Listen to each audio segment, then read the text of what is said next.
Im Consulting zum Thema Prozessmanagement unterscheiden wir in Mikroprozessmanagement und Makroprozessmanagement.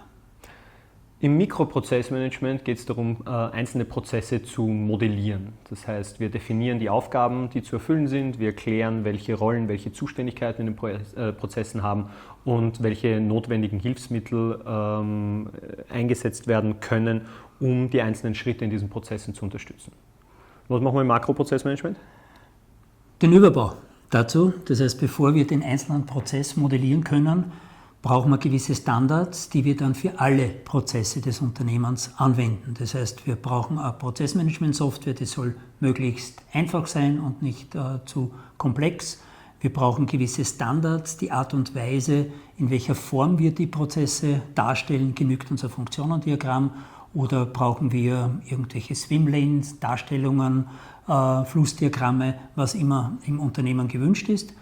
Das heißt, das muss entschieden werden. Aber was auch sehr wichtig ist, das glaube ich bringt das Prozessmanagement in Unternehmen erst zum Leben, ist auch eine entsprechende Prozessmanagement-Organisation zu schaffen. Wir brauchen Prozessmanager, die sich dann für End-to-End-Prozesse auch letztlich zuständig fühlen. Ja, zur Vorgehensweise. Wir gehen hier möglichst agil vor, das heißt, wir definieren einen Backlog mit spezifischen User Stories, mit Anforderungen, die umzusetzen sind, wie zum Beispiel einen Prozessmanagement-Standard zu entwickeln, eine Prozesslandkarte zu entwickeln und so weiter.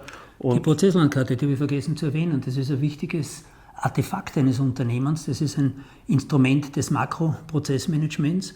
Da geht es darum, einen Überblick über alle Prozesse, die in einem Unternehmen wichtig sind, zu leisten, den zu geben und dann jene, die einer Modellierung zugeführt werden sollen, dann sich auszusuchen und die dann noch weiter zu modellieren. Also ein zentrales Ergebnis im Prozessmanagement, genau, und eine wichtige Grundlage, um dann im Mikroprozessmanagement eigentlich arbeiten zu können.